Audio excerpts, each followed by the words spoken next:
তো বন্ধুরা, তোমরা সবাই কেমন আছো? আশা করি সবাই ভালো আছো। তো বন্ধুরা, আজকে আমরা প্রাথমিক শিক্ষক নিয়োগের ইন্টারভিউ কিছু প্রশ্নোত্তর আলোচনা করব, যেগুলো কিন্তু ম্যাক্সিমাম এরকম যে প্যাটার্নই কিন্তু বেশি প্রশ্ন জিজ্ঞাসা করেছিল। 2022 সালে যে ইন্টারভিউটা হয়েছিল, সেই ইন্টারভিউর কথা বলছি। সেখানে কিন্তু এরকম ধরনেরই কিন্তু প্রশ্ন করেছিল। তো চলো আমরা সেই প্রশ্নগুলো কিছুগুলো জানবো এবং তোমাদেরকে কিছুগুলো বুঝিয়ে দেবো যে এরকমভাবে তোমাদেরকে প্রিপারেশন নিতে হবে। তো অবশ্যই ভিডিওটা শেষ পর্যন্ত দেখো এবং আমাদের এই চ্যানেলে কিন্তু এরকম ইন্টারভিউ রিলেটেড ভিডিও পেতে থাকবে, তাই আমাদের চ্যানেলটির সঙ্গে থাকবে এবং চ্যানেলটির পাশে থাকবে।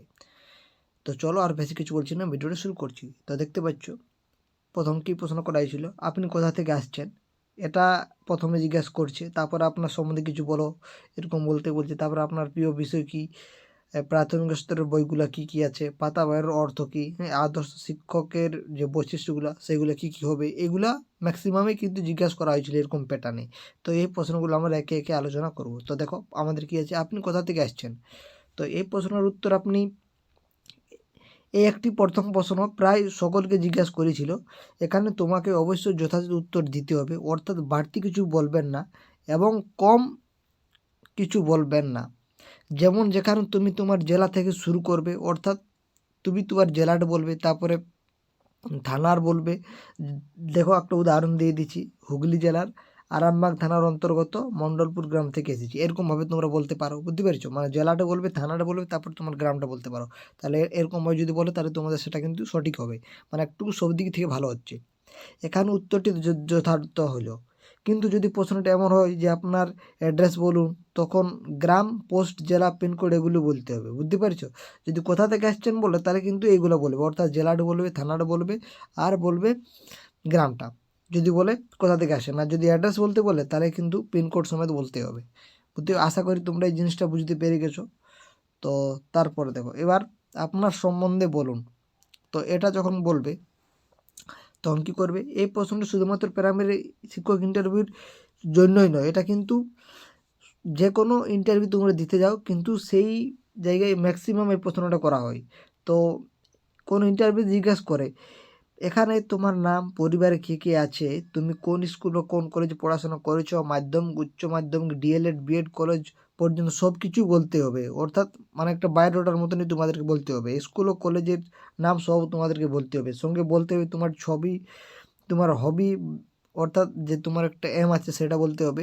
অবসর সময়ে তুমি কী করো, সাথে তুমি যদি বর্তমানে কোনো কাজের সাথে যুক্ত হয়ে থাকো তাহলে সেটাও বলতে হবে। যদি ইংরেজিতে প্রশ্ন করেন তো ইংরেজিতেই উত্তর দিতে হবে। তো এগুলো হচ্ছে বলা।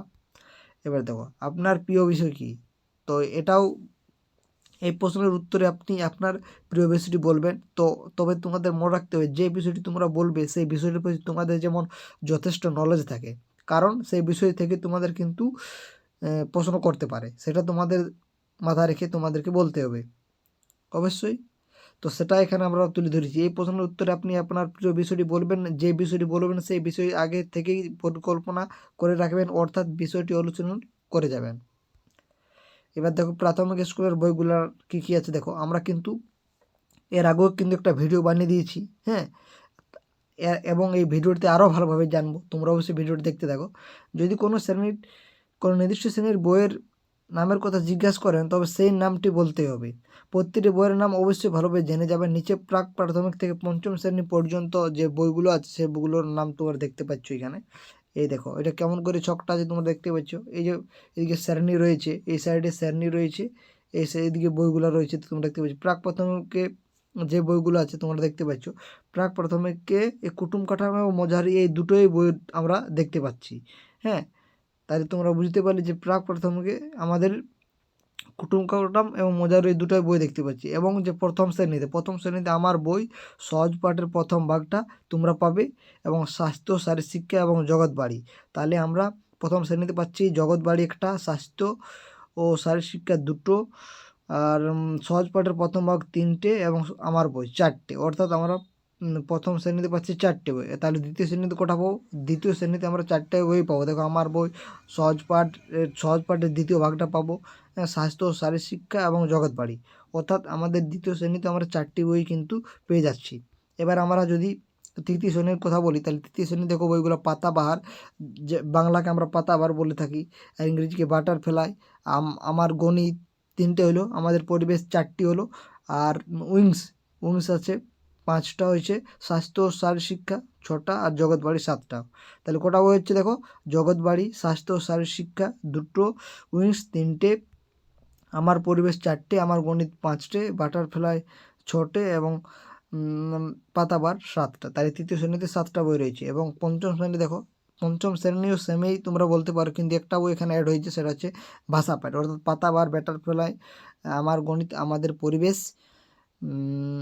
ভাষা পাঠ, এইটা একটা রয়েছে উইংস, এবং স্বাস্থ্য শারীর শিক্ষা জগৎবাড়ি। তাহলে আমাদের এখানে একটা বেশি হয়ে গেছে, অর্থাৎ জগৎবাড়ি একটা, স্বাস্থ্য শারীর শিক্ষা 2টো, উইংস 3টে, ভাষা পাঠ 4টে, আমাদের পরিবেশ 5টা, আমার গণিত 6টা, বাটারফ্লাই 7টা, পাতাবার 8টা হলো কি দেখি, 1 2 3 4 5 6 7, হ্যাঁ 8টা বই।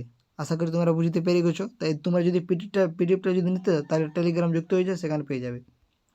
তারপরে দেখো পাতাবার কথার অর্থ কি, এর উপরে আমরা কিন্তু অলরেডি আমাদের ভিডিও বানিয়ে দিয়েছি, তোমরা সেই ভিডিও দেখতে পারো, সেখানে কিন্তু আরও ডিটেলসভাবে দেওয়া আছে।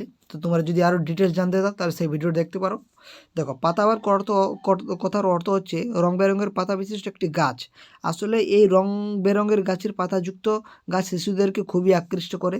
একই রকমভাবে রঙিন ছবি বিশিষ্ট পাতা বাহার বইটিও শিশুদের আকৃষ্ট করে।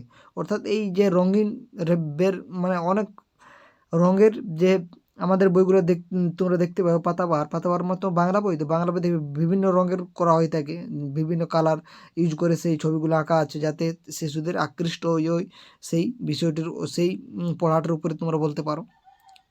তো এটা কিন্তু এক ধরনের কি, পাতাবাহার কথাটির অর্থ হচ্ছে রং বেরঙের পাতা বিশিষ্ট একটি গাছ। এটা একজন আদর্শ শিক্ষকের বৈশিষ্ট্য কী হবে, তো অবশ্যই একজন আদর্শ শিক্ষক যিনি হবেন, তার মধ্যে মানব জাতির রূপকার হবে। একজন আদর্শ শিক্ষকের যে বৈশিষ্ট্যগুলি হওয়া দরকার, সেগুলি হবে: শিক্ষক অবশ্যই দায়িত্বশীল, চরিত্রবান, নিয়মানুবর্তিতাবোধ, যুক্তি, ধৈর্যশীল, জ্ঞান পিপাসু, বিষয়বস্তুর জ্ঞান সম্পন্ন, শিশু মনস্তত্ত্বের জ্ঞান সম্পন্ন, শিক্ষণ পদ্ধতির জ্ঞান সম্পন্ন। অর্থাৎ এইসবগুলো তার মধ্যে থাকতে হবে একজন শিক্ষকের মধ্যে, তাহলে সেই আদর্শ শিক্ষক আমরা বলতে পারি।